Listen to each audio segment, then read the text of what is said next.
Olá, primeiro ano, tudo bem? Eu sou o professor Ed Joel. Quero dar as boas-vindas a você, educando, que está aí, algum responsável que possa estar também assistindo a aula e, claro, nossos queridos colegas professores, são sempre muito bem-vindos nas nossas aulas. Você pode estar estranhando, mas eu vou ficar aqui um tempinho com vocês, dando aula de biologia, tá? E para interagir, tem aqui o meu parceirão de todas as horas, o meu querido professor Magno. Olá, primeiro ano, estamos aqui, está iniciando aí mais uma aula de biologia aqui pelo Centro de Mídias. O professor Edjoel já se apresentou, eu sou o professor Magno, eu vou estar aqui na interação. Gostaria até de aproveitar e pedir aí, é claro que dentro das condições do professor, que a gente sabe muito bem, se você tiver essa possibilidade, nas interações do chat, colocar o nome do aluno que está participando, de repente a primeira série A, a primeira série B, o nome da escola, que é uma forma também da gente incentivar os alunos a fazerem essas participações, essas perguntas. Isso não quer dizer, é claro, que você, professor, aí, não seja bem-vindo para fazer as participações, dar aí as suas sugestões, colocar as suas opiniões, enfim, são sempre bem-vindas, tá bom? A gente vai desejar, assim, então, uma boa aula aí a todos. Agora vamos para aquela parte mais burocrática, né, Edjoel? Isso aí. Então, a gente tem algumas orientações. Essa aula foi montada, né, pela professora Dani. Tá? Então, está aqui, ó. Faça anotações pessoais, caderno, roteiro de estudo, etc. Lembrando-se de colocar data, tema da aula e componente. Preste atenção à aula, fazendo registros relevantes. Tenha o caderno do aluno em mãos. Tudo bem? Então, esta aí é a nossa recomendação. Né? Para os nossos queridos professores, vamos ver aí qual é a habilidade que será trabalhada hoje. Então, tá aí, ó.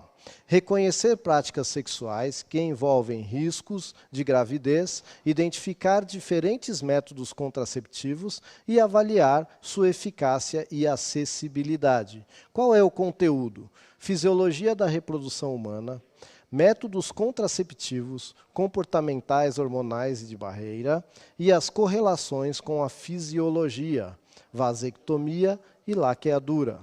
Então, aí estão os temas, né, o conteúdo e as habilidades que serão trabalhadas nesta aula.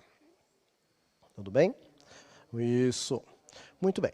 Então, para a gente começar, né, para disparar essa conversa aí, nós vamos perguntar para vocês aí, meninos e meninas, e é claro, o professor também que quiser matar o saudosismo aí, pode responder essa pergunta também.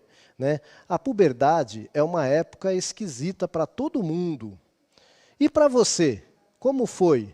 Comente aí no chat, a gente vai deixar aí uns 2 minutinhos para você comentar, tá bom?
Olha, é quase um consenso aqui, professor Edgel, que é uma fase de mudanças.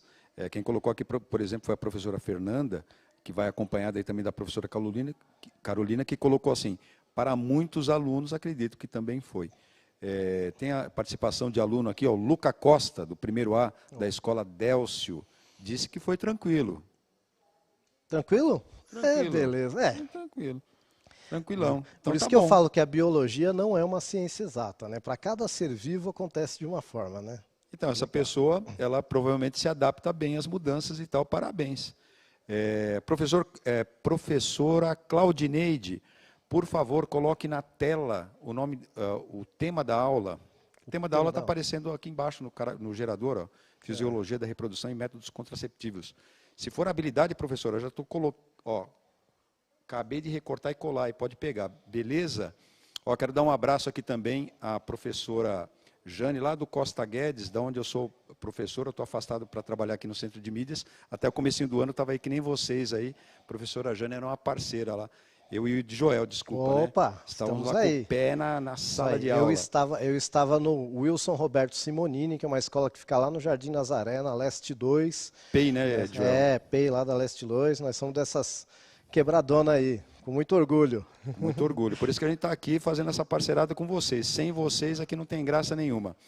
Inclusive, eu vou ler aqui uma resposta selecionadíssima, que eu quero que o professor Ed Joel comente depois, eu achei bacana. Ó. Sim. Fase de escolhas, fase de mudanças e de aceitação. Olha que bacana isso. Legal. Professora Maria Eduarda que colocou isso daí. Tem gente de Atibaia aqui também falando boa tarde aqui. E várias participações, Ed Joel. Você quer já fazer observação? Ou... Sim, vou falar um pouquinho aí, né, também, porque senão eu vou falar, pô, o professor veio aqui só para ficar vendo, mas é isso mesmo, viu, gente? A nossa aula, né, eu e o professor Magno, quem é professor de ciências e biologia, já acompanha nossas aulas de ciências, sabe que eu e o professor Magno, a gente dá aula assim, bastante dialogada, tá? A gente não gosta assim muito de entupir de conteúdo, etc. A gente sabe que ensino médio é um pouquinho mais corrido, né? Mas a gente procura fazer uma aula mais dialogada, tá bom? Mas, a professora Dani, ela deixou um slide aí com algumas características. O que acontece, né, quando a gente chega lá na puberdade, tá? Então, né, entre os 9 e 14 anos, entre os 8 e 13 anos, ela colocou ali separado menino e menina, mas a gente sabe que, né, como o colega falou que a puberdade dele foi super tranquila, a gente sabe que isso aí vai variar de pessoa para pessoa, né?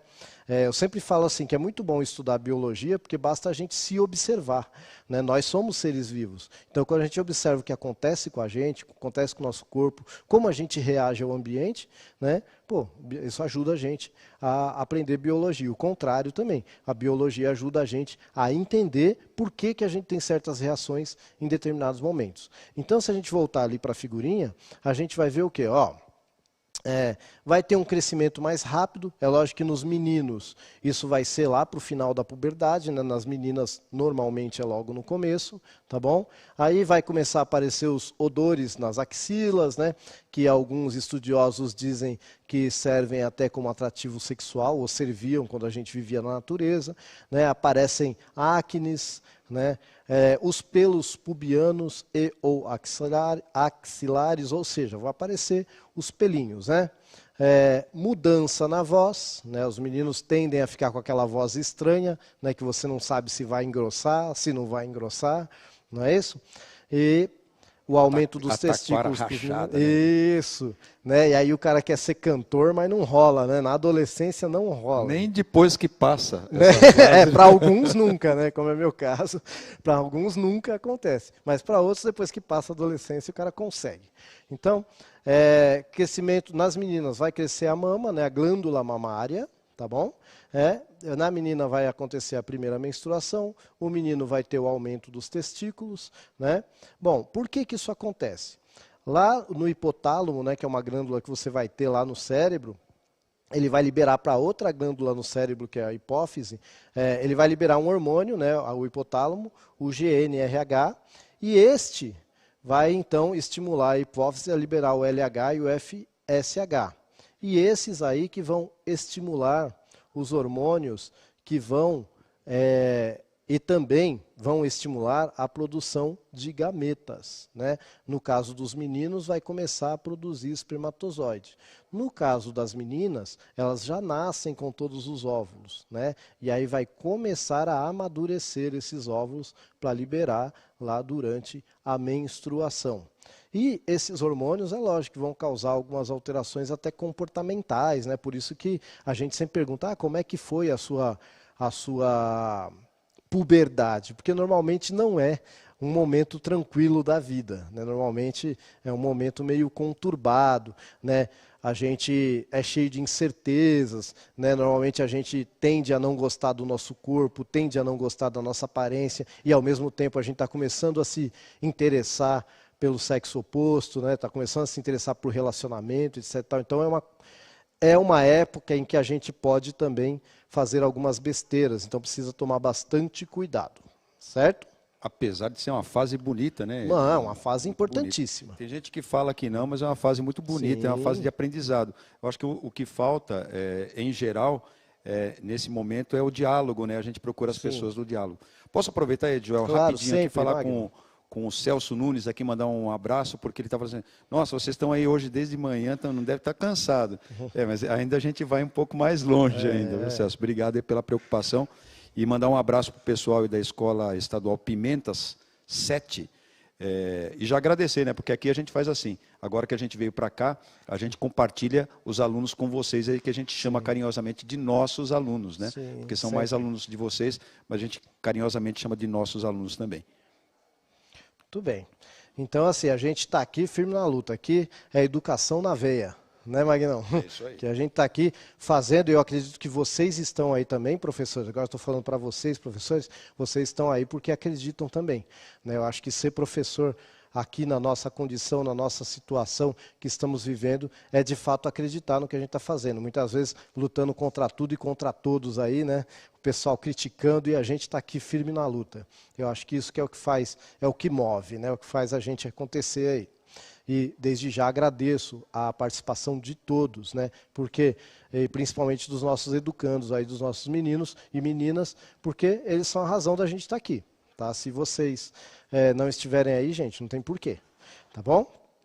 Muito bem. Então a gente já falou dos hormônios, né, que eles vão estimular ali a produção. No caso dos meninos, vai estimular aí a produção, então vai começar a produzir espermatozoide, vai começar a produzir sêmen também, né, vai acontecer aquelas questões noturnas que a professora Dan já deve ter comentado, etc. e tal. Tá bom? Bom, deixa eu passar outro slide aqui para eu ver que eu não lembro tudo que tem. Muito bem. Olha só que legalzinho isso aí. Isso aí é o sistema reprodutor masculino. Tá? Então eu acho que vale a pena a gente falar um pouquinho disso aí. Bom, você está vendo aí, depois que liberou o hormônio, então o que vai acontecer? Lá no testículo vai ser produzido o espermatozoide. Tudo bem? E o sêmen, onde vai ser produzido? Ele vai ser produzido em 2 lugares. Tá? Ele vai ser produzido na vesícula seminal, uma parte, e na próstata, outra parte. Tá bom? Então a vesícula seminal vai fazer lá um líquido viscoso, que ele é básico. O que quer dizer que ele é básico? Ele vai ter um pH alto, né? Acima de 7. E isso, gente, é importante, tá? Porque a vagina tem um pH baixo. Então, precisa haver uma neutralização ali para o espermatozoide não morrer, né? Então, você vai ter ali na vesícula seminal e na próstata, você vai ter a produção do sêmen, tá bom? E depois você vai ter aí o canal deferente, o espermatozoide vai passar por aí, junta tudo e aí vai sair na forma de ejaculação. Tá bom? Se você observar, gente, olha só que interessante, voltando aí na imagem, né? Se você observar, a próstata, do lado, tem uma coisa estranha ali. O que é aquilo? Ali é o ânus e o final do intestino ali. Tá? O reto, o ânus e tal. Por isso que, para você examinar a próstata, você tem que fazer o toque retal ali. Tá? Se ela estiver inchada, o médico vai conseguir perceber ali com bastante facilidade. Tá? Então é só para você entender, conhecer o seu corpo, né? Saber que é importante, faz parte aí do seu sistema reprodutor e você precisa se cuidar. Quando chegar na idade, tem que se cuidar. Tá? E se tiver histórico da família, também precisa aí se cuidar. Tudo bem? Muito bem. aí você tá mostrando, então, ó, como que acontece isso. A gente viu todo ali o sistema e agora, ó, como que os hormônios interagem aí. Tá bom? Então, o LH e o FSH, ele vai estimular a espermatogênese. Nossa, o que é espermatogênese, professor? Gênese quer dizer início, né? Surgimento ou criação, tá bom? Então, vai formar espermatozoide, tá bom? Espermatogênese, é como se forma o espermatozoide, tá bom? Então, o LH vai estimular a produção de testosterona, que é o hormônio masculino, né? E aí vai ter todas aquelas mudanças que a gente viu na nossa puberdade masculina. Tudo bem? E aí o feedback negativo, o que significa esse feedback negativo? Né? É quando uma coisa está muito alta e o corpo começa a baixar. Quando está muito baixo, começa a subir. Isso é feedback negativo, para você poder manter um equilíbrio. Tá? Então não pode ter hormônio de mais, não pode ter hormônio de menos, né? Tem que ter. Então o corpo ele tem como se fosse um termostato, vamos colocar assim, que ele regula muitas coisas. Isso a gente chama de feedback positivo, de feedback negativo, de homeostase, tá bom? Muito bem. E nas meninas, como é que isto funciona? Olha só, então você vai ter aí ovário, tuba uterina, aí você vai ter o útero, o colo do útero e a vagina. Então a gente está vendo aí o sistema reprodutor feminino, tá bom? Muito bem. Aí de novo lá, você vai ter a questão dos hormônios, LH, FSH, que vão estimular a formação ali do folículo, né, para poder liberar, né, o óvulo. E você vai ter também a questão da progesterona, que é o hormônio feminino, tá bom? O estrógeno, que é o outro hormônio. Tudo bem? De novo lá o feedback negativo, porque você tem que ter o controle, né? Não pode ser de mais, não pode ser de menos. Então você tem que ter, vai mantendo aí esse equilíbrio dos hormônios. Tudo bem? Muito bem, deixa eu ver aqui qual que é a minha próxima. Aqui. Aqui é o seguinte, gente. Aqui está mostrando, porque o que pode acontecer? Você pode, durante um ciclo completo, fazer a ovulação, etc. e tal, e não engravidar, tá? Mas aí, nesta imagem que está aparecendo aí, na verdade, está mostrando um óvulo fecundado. Tá? Se você observar aí do lado direito da tela, você vai ver que tem uns espermatozoidezinhos em preto ali, e eles vão fecundar um óvulo, né? E depois vai passando pela toalha onde ele foi fecundado lá, até que ele vai ficar preso no útero. Tá? E aí ele vai passar por várias fases aí, né?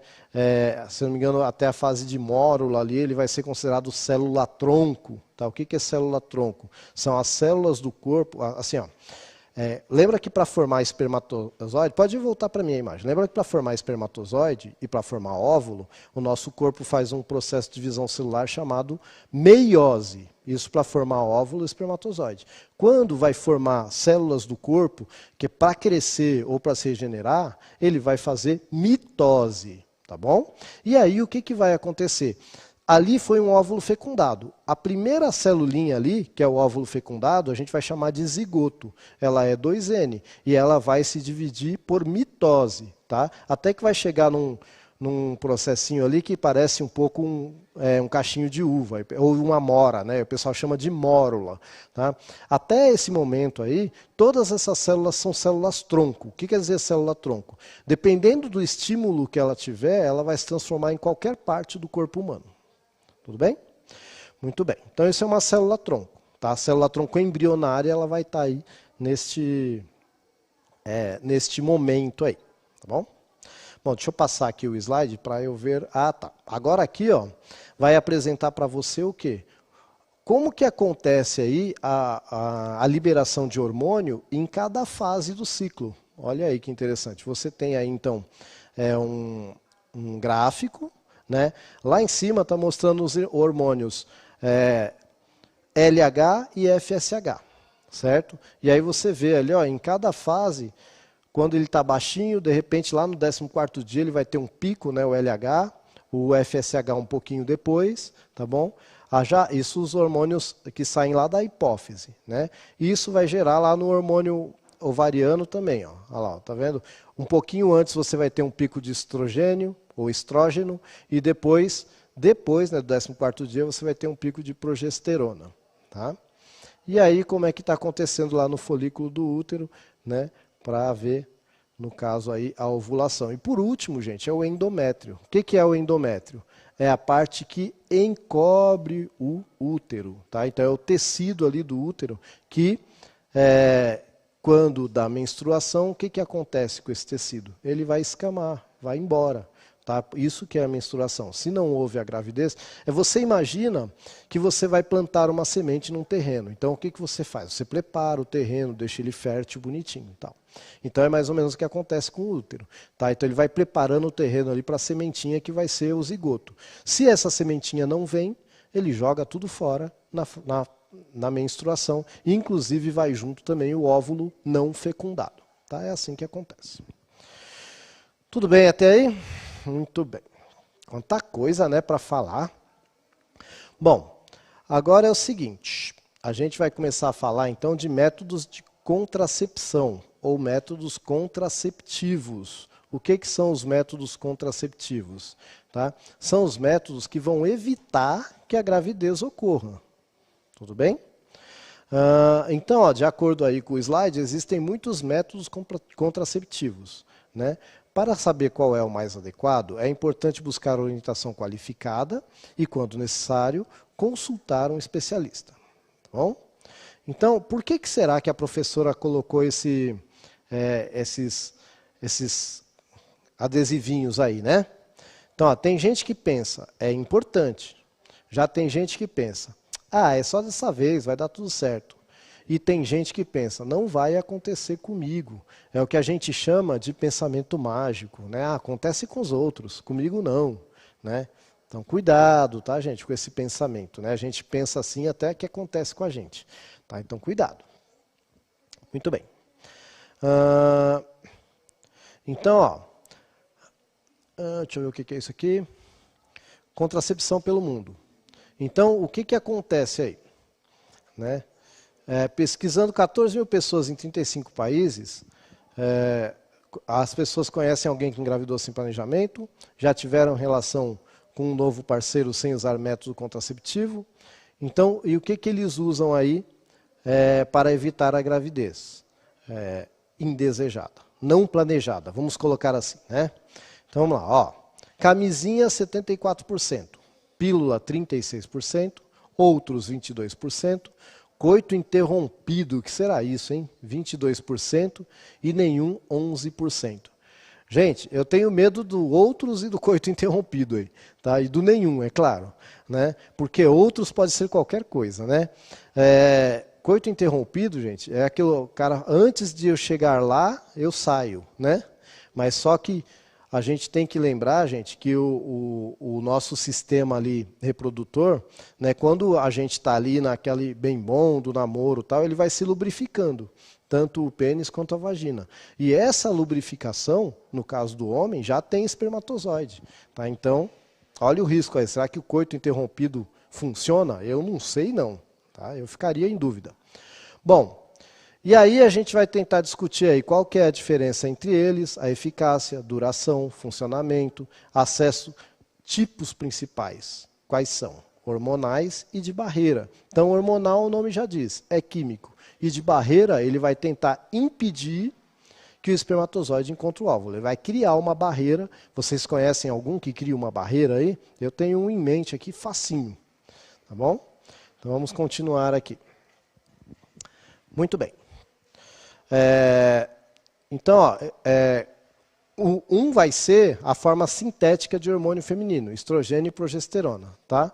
Que pode ser a pílula, tá? Que pode ser um adesivo, tá?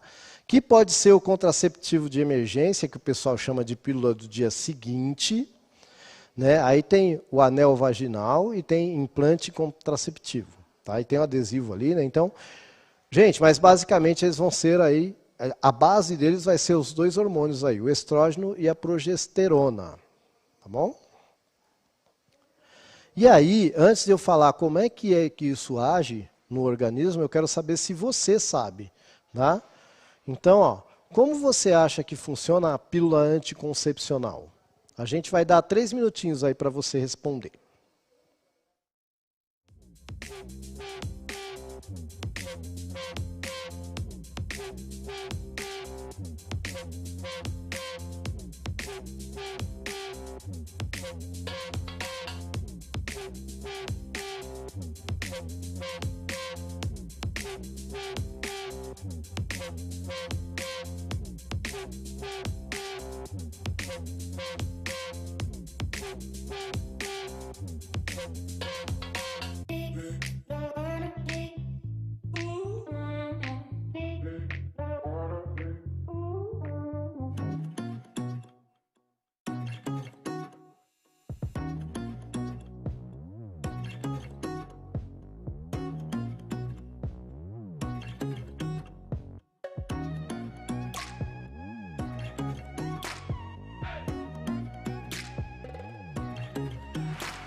Oh, gostei bastante dessa resposta extremamente técnica aqui do professor José Alberto. Aí um abraço. Ó. Mantém a taxa de progesterona alta e impede a ovulação. Muito bem. Porque muitos aqui foram nessa explicação, Ed, de impedir a ovulação. A professora Márcia, a professor Silvino colocou, impede o desenvolvimento do óvulo. E um raciocínio proposto aqui pela professora Fernanda, que é, a mulher não ovula, pois está ingerindo os hormônios. Perfeito. E aí vários, como eu te disse aqui, impedindo aí a ovulação. Então, na verdade, né, o que o anticoncepcional vai fazer, ele vai dar uma enganadinha lá no organismo, né? Para o organismo achar que não está precisando ovular, que está tudo certo e tal. E também tem um muco, né, cervical que chama, e esse hormônio vai deixar esse muco mais espesso, mais grosso, mesmo que tenha um espermatozoide, nem vai conseguir passar ali. Então são as duas situações que este hormônio aí vai fazer. Olha só, mas a professora colocou para a gente aí, então só para a gente situar, né, tá aí, ó. Então mantém elevados os níveis de estrógeno e progesterona, hormônios ovarianos, baixo nível de FSH e LH, que são os caras que fazem a produção ali a produção não, no caso aqui é um amadurecimento, né, a liberação do óvulo, tá bom? A eficácia, de acordo aqui com os dados que a professora encontrou, 99%, né, tem que tomar todo dia, tá? E tem um elevado nível de eficácia, tá? E é fácil de usar, teoricamente. Algumas pessoas vão ter alguns probleminhas aí ao usar, né? Mas teoricamente é fácil de usar, tá bom? Muito bem, pode voltar para mim aqui, para eu ver qual que é isso, muito bem. Olha, eu quero falar um pouquinho desse contraceptivo de emergência aqui agora. Era disso que eu estava pensando. Que essa é a famosa pílula do dia seguinte, tá bom? Gente, o problema dessa pílula aí, primeiro vamos falar aí, ó. Ele tem uma eficácia de 95% se tomado até 24 horas, 85% de 25 a 48 horas e 58% de 49 a 72 horas. Beleza, tem que tomar na hora, né? E é de emergência, fácil obtenção, fácil de usar. Qual que é o problema, né? Segundo a nossa doutora Albertina, que esteve na nossa aula, inclusive na aula de hoje, a gente, o professor Magno preparou uma aula maravilhosa aí, e ela falou exatamente isso, com essas palavras. Esta pílula aí é o mesmo que você tomar meia cartela, aproximadamente, do outro anticoncepcional comum. Então, gente, quando fala que essa pílula é uma pílula de emergência, é para tomar uma vez na vida. Outra na morte, né, como dizia o povo da minha época. Tá? Não é para tomar todo final de semana depois que... Professora Salete colocou aqui a aula do 8º ano de ciências, acho que ela assistiu aí. Exatamente, a professora Salete está aí de novo, viu? Tá vendo aí? Sempre presente com a gente, né, professora? Obrigado, viu? Então, assim, gente, olha só que interessante. Metade de uma cartela, olha quanto hormônio a menina, a mulher está jogando. Agora imagina uma menina adolescente que está com o corpo em formação ainda, jogar meia cartela de anticoncepcional para dentro do corpo. Olha o perigo, as alterações que isso pode estar causando nesse corpo. Então a gente precisa sim tomar muito cuidado, ter orientação médica e cuidar, gente. Porque principalmente, né, quando a gente está na adolescência, né, eu tive um dia, tá, gente? Faz muito tempo, mas eu já tive na adolescência um dia, e a gente é meio inconsequente. Mas a gente tem que parar para pensar um pouquinho, tá bom? Muito bem. Aí você tem o DIU, dispositivo intrauterino, que é outro método. Ele já é de barreira. Alguns agora também liberam, né, hormônio e tal. E aí a eficácia é 99%, regime de 3 a 5 anos, 5 a 10 anos, ou seja, tem que tirar, tem que trocar, né? E tem longa duração e é reversível, assim como os outros que a gente viu. O que quer dizer isso? Se você quiser engravidar, é só tirar, no caso dos outros lá é só parar de usar, tá bom? Muito bem. Os de barreira têm uma vantagem que os outros não têm, tá? Qual é a vantagem? Está dizendo aí, ó. Além de evitar uma gravidez não planejada, eles também vão ser proteção contra as infecções sexualmente transmissíveis.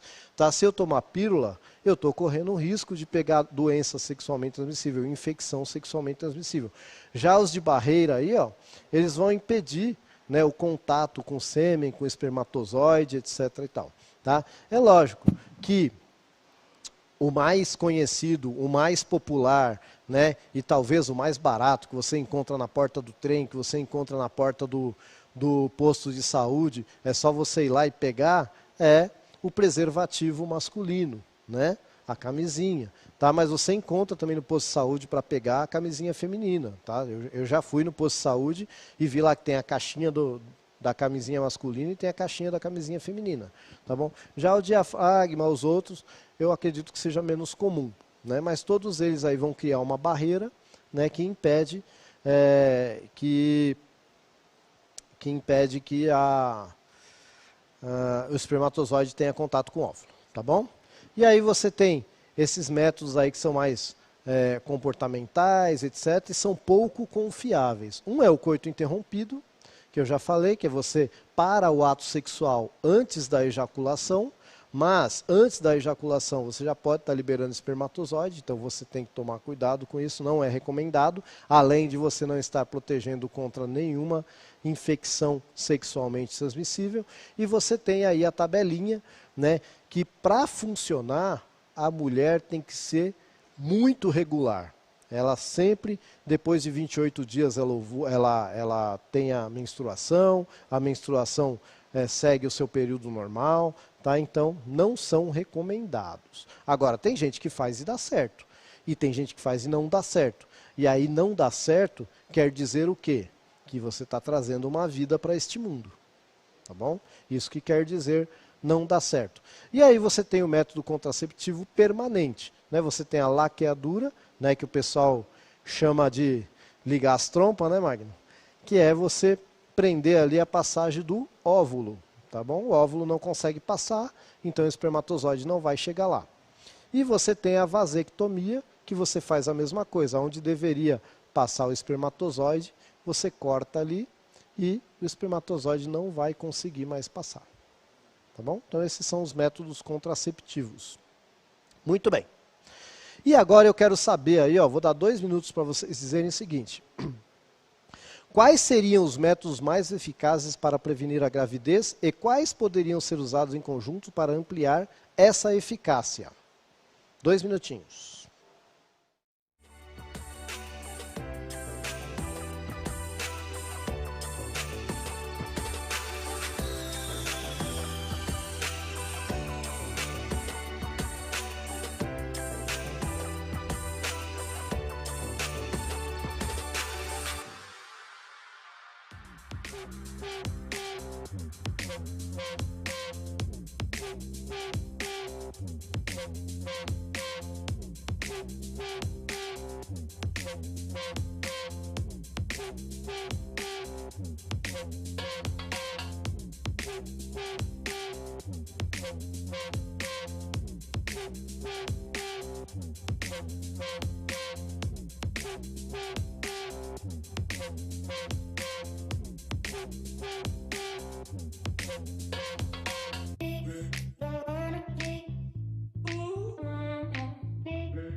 A professora Deise colocou que o melhor contraceptivo e que garante dupla proteção é a camisinha.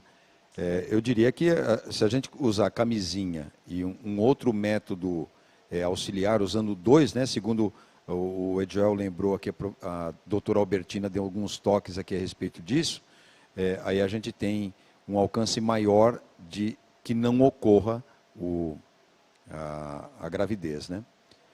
O melhor contraceptivo que garante dupla proteção, então, é a camisinha, preservativo e anticoncepcional, aí já são uma Sim. combinação, né? A Joelma pode ser o preservativo e o adesivo, né?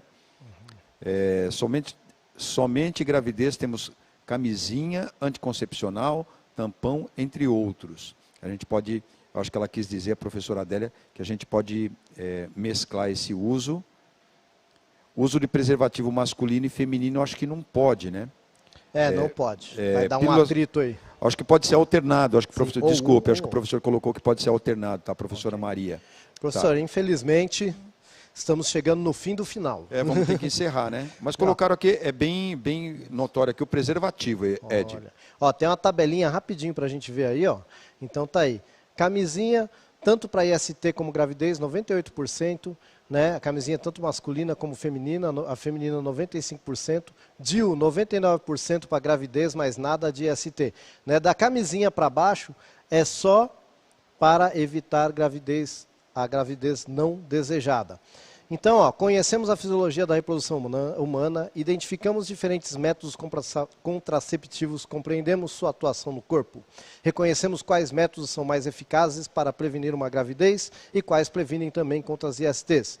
Gente, foi uma honra, um prazer estar aqui com vocês e o professor Magno vai dar o recadinho não vai embora final. não, se tiver um tempinho aí, clica aí no link, fala o que você achou dessa aula aí, pode acessar pelo QR Code ou pelo link, fala o que você achou. A gente vai ficando por aqui, um abraço.